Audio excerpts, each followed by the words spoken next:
नमस्कार मित्रों, मैं जीएस गुरु आप सभी का स्वागत करता हूं अपने YouTube channel star academy with GS गुरु में। आज हम इस सेशन में आप लोगों के लिए हिस्ट्री से कुछ क्वेश्चन लाए हैं। चैप्टर का नाम है महाजनपद काल। महाजनपद काल में जितने भी राजवंश आए थे उन राजवंशों में से कुछ राजवंशों से हमने कुछ क्वेश्चन चुन के आप लोगों के लिए लाया है। इस क्वेश्चन में हम जानेंगे कि कौन कौन से राजवंश हमारे यहाँ पधारे थे और किनका कितना प्रभुत्व रहा था। चलिए आइए तो हम बिना समय गंवाए अपनी इस सेशन को स्टार्ट करते हैं। पहला क्वेश्चन है हमारा, हर्यक वंश के किस शासक को कुनिक कहा जाता था? हर्यक वंश के किस शासक को कुनिक कहा जाता था? तो सबसे पहले आप देखिए कि हर्यक वंश है क्या। ठीक है, तो हर्यक वंश मगध, ये जो हमारा मगध था, ठीक है, भारत पे सर्वाधिक समय तक मगधों का शासन रहा था। मगध एक राजवंश महाजनपद काल है। ठीक, इस महाजनपद काल में कई सारे राजवंश आए थे, जिसमें पहला राजवंश था ये हर्यक वंश। इसी हर्यक वंश का एक शासक था ये, कौन? तो बिंबिसार, उदयन, अजातशत्रु, तीनों के तीनों हर्यक वंश के ही शासक थे। तो हमसे यहाँ से पूछा जा रहा है कि ये जो कुनिक था ये किसको कहा जाता था, किसका उपनाम कुनिक था? तो यहाँ उपनाम कुनिक अजातशत्रु का दिया गया था। ठीक है, कुनिक या फिर पितृहंता। ठीक है, पितृहंता, ये पितृहंता, पिता की हत्या करने वाला। ठीक, तो ये दो उपनाम मिले हैं, किसको मिले हैं? अजातशत्रु को। यहाँ हमारा ऑप्शन नंबर सी हो जाएगा। ठीक है, चलिए उम्मीद करते हैं कि आपको समझ में आया होगा। आइए अगले क्वेश्चन की तरफ बढ़ते हैं। सेकंड क्वेश्चन हमारा कहता है, किस शासक ने गंगा एवं सोन नदियों के संगम पर पाटलिपुत्र नामक नगर की स्थापना किया था? वह कौन ऐसा शासक था जिसने गंगा और सोन नदी के संगम पर पाटलिपुत्र नामक शहर का स्थापना किया था? ठीक है, देखिए हमने आपको बताया था कि ये अपना बिहार, ठीक, बस मान लेते हैं इस बिहार के बीच से ये गंगा नदी है।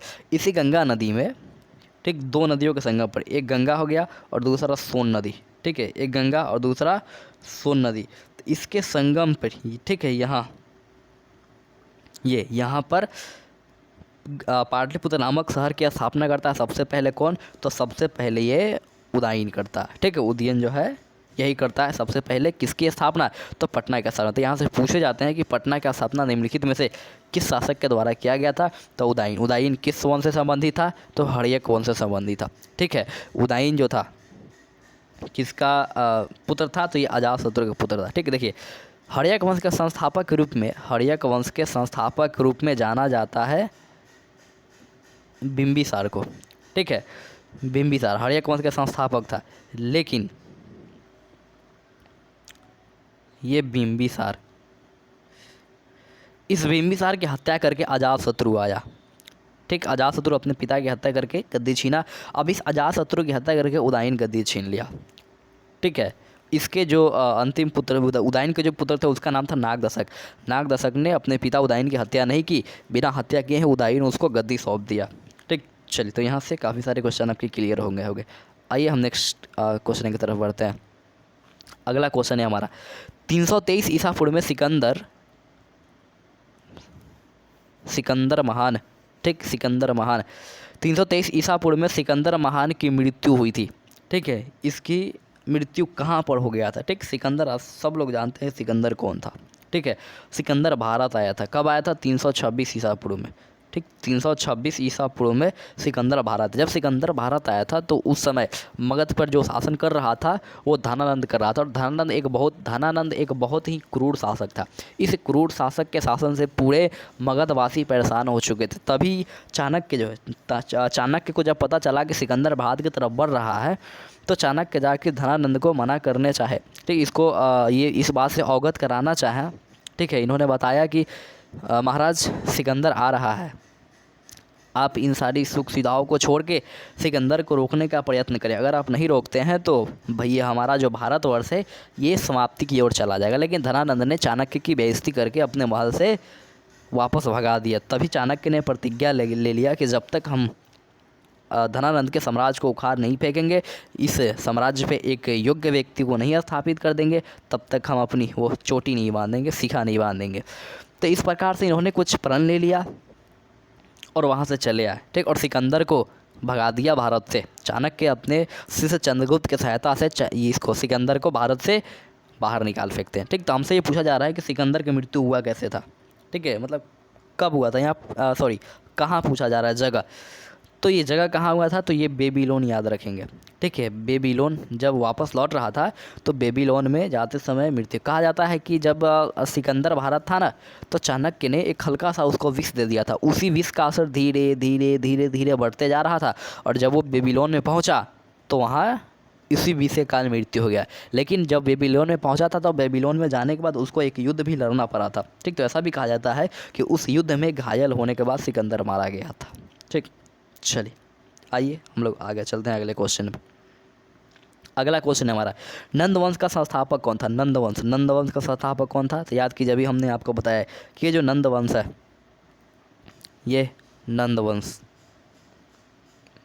इसके संस्थापक महापद्म नंद, ये महापद्म नंद, ठीक। इसके बाद दूसरा शासक आया था ये धनानंद, ठीक। ये धनानंद दोनों के दोनों एक क्रूर शासक थे, ठीक है। देखिए महापद्म नंद जो था ये एक शूद्र था।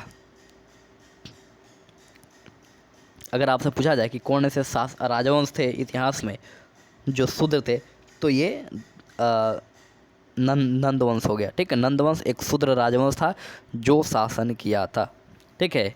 चलिए, तो ये महापद्म नंद स्थापना किया था नंदवंश का, और नंदवंश का अंतिम शासक धनानंद। इसी के समय में सिकंदर भारत आया था, और इस धनानंद के समय में सबसे बलशाली मतलब सर्वाधिक सेना किसके पास था, तो धनानंद ने एक बहुत बड़ी सेना का फौज रखे हुआ था, ठीक। बहुत बड़ा सेना था धनानंद के पास, ठीक है। चलिए आइए अगले क्वेश्चन की तरफ चलते हैं। सिकंदर ने भारत पर कब आक्रमण किया था। सिकंदर ने भारत पर कब आक्रमण किया था, तो आक्रमण 326 ईस्वी में, याद रखिएगा, ठीक। जब सिकंदर 326 में आक्रमण किया था भारत के सीमाओं पर, तो उस समय भारत में एक राजा था गांधार क्षेत्र का, जिसका नाम था आंभिक कुमार। ये आंभिक कुमार ने सिकंदर की अधीनता स्वीकार कर ली थी, ठीक है। युद्ध लड़ने से पहले ही ये मान लिया कि हम हार गए, और अपना सब कुछ सिकंदर को मान लिया और सिकंदर के अधीन लगा काम करने, ठीक है। लेकिन यहीं पे एक राजा था जिसका नाम था पोरस।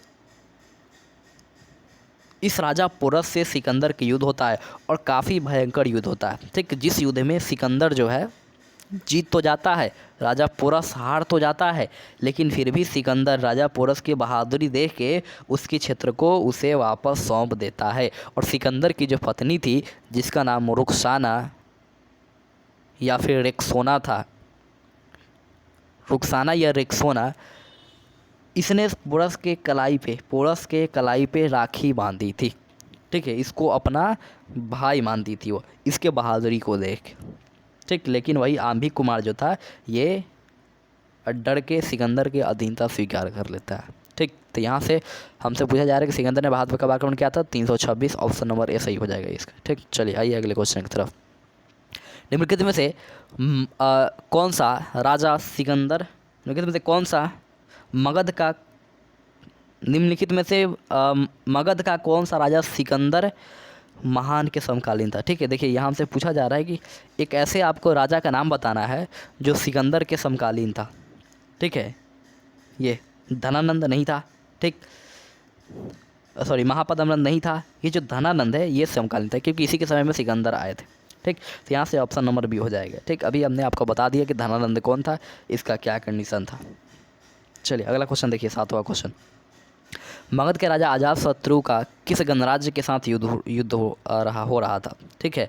मतलब कि ये जो अजातशत्रु है ये किस गणराज्य के साथ युद्ध किया था, ठीक है। तो देखिए अजातशत्रु जो है ये वैशाली के साथ युद्ध किया था। अजातशत्रु के जो पिता थे बिंबिसार, उसका बहुत ख्वाहिश था कि वैशाली को जीते, लेकिन वैशाली एक उस समय पे संपन्न राज्य था, गणराज्य था, जिस कारण से वैशाली को हराना थोड़ा असंभव जैसा हो जाता था, ठीक है। फिर यहाँ पर बिंबिसार नहीं हरा पाया था, लेकिन उसके पुत्र ये जो अजातशत्रु है इसने हरा दिया। कैसे हरा दिया, तो इसने अपने एक जासूस भेज दिया और वैशाली के बारे में अच्छे से सब कुछ पता कर लिया।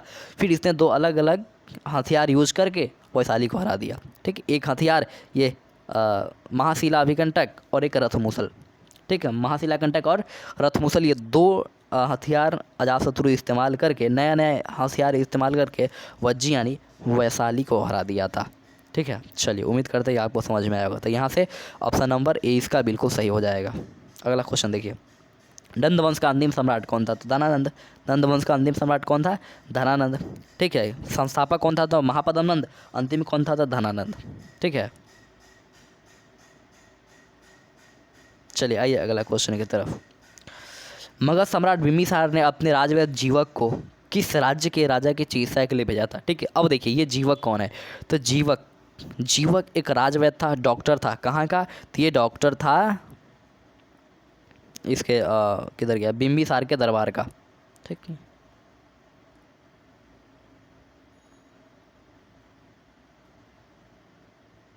देखिए ये हो गया अपना भारत। ठीक, अब देखिए ये जो भारत है, इस भारत में मगध का क्षेत्र ये था, यह मगध का क्षेत्र था। ठीक, ये जो धीरे धीरे फैलता गया। ठीक, यहाँ पर एक राज्य क्षेत्र था जिसका नाम था अवंती। इस अवंती में एक राजा था जिसका नाम था, क्या नाम था? तो इसका नाम था चंद्रप्रद्योत। ठीक, ये याद आया, चंद्रप्रद्योत। ठीक, ये जो चंद्रप्रद्योत नाम का राजा था, इस राजा को ना एक बीमारी हो गया था, बहुत ही भयंकर वाली बीमारी जो ठीक ही नहीं हो रहा था। ठीक है, तो बिंबिसार ने अपने जो जीवक राजवैद्य था इसको भेज के इसकी बीमारी को ठीक करवा दिया। और जब ठीक हो गया तो ये बिंबिसार के चंद्रप्रद्योत जो था अपना सारा राजवैद्य बिंबिसार को सौंप दिया कि आप जैसे चाहे चलाइए, अब हमारे लिए भगवान है।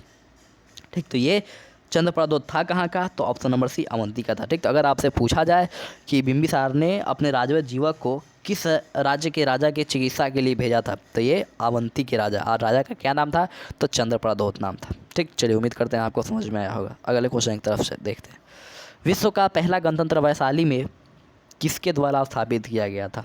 ठीक है, मतलब कि जो वैशाली में, सब लोग जानते होगा कि पूरे विश्व में सबसे पहले जो गणतंत्र आया था वैशाली में आया था। पूरे विश्व में सबसे पहले गणतंत्र कहाँ आया था? वैशाली में आया था। तो किन राजवंशों ने लाया था? मौर्य वंश, नंद वंश, गुप्त वंश, लिच्छवी वंश। ठीक, तो मौर्य वंश कतई नहीं होगा, नंद वंश कतई नहीं होगा, गुप्त वंश कतई नहीं होगा, एक ही वंश हमारा बचता है लिच्छवी। सब लोग जानते हैं कि लिच्छवी कहाँ का राजवंश था? तो वैशाली का राजवंश था। ठीक है, तो ये लिच्छवी जो राजवंश था, इन लोगों ने ही अपने यहाँ सबसे पहले क्या लाया था? तो गणतंत्र लाया था। ठीक, गणतंत्र का अर्थ होता है कि जिसमें राजा चुनने का अधिकार जनता को हो, आम नागरिक को हो, साधारण व्यक्ति को हो। ठीक, चलिए तो उम्मीद करता हूँ कि आपको समझ में आएगा। ठीक, तो ये कुछ छोटा सा सीरीज लाए हैं हम। ठीक, अभी महाजनपद काल से और भी कई सारे क्वेश्चन आपको देखने को मिलेंगे। ठीक, तो उम्मीद करते हैं कि आपको अच्छा लगा होगा। ठीक, अगर आपको अच्छा लगता है तो वीडियो को लाइक कर दे, शेयर कर दे। ठीक, क्योंकि आपका ये थोड़ा सा सपोर्ट हमारे लिए काफ़ी मायने रखता है। चलिए उम्मीद करते हैं कि आपको बहुत अच्छा लगा। आप सभी के सहयोग के लिए बहुत बहुत शुक्रिया। तहे दिल से हम आपकी शुक्रिया करते हैं कि आप लोग इतना सपोर्ट कर रहे हैं। चलिए हम मिलते हैं फिर नेक्स्ट वीडियो में। जय हिंद, जय भारत, वंदे मातरम।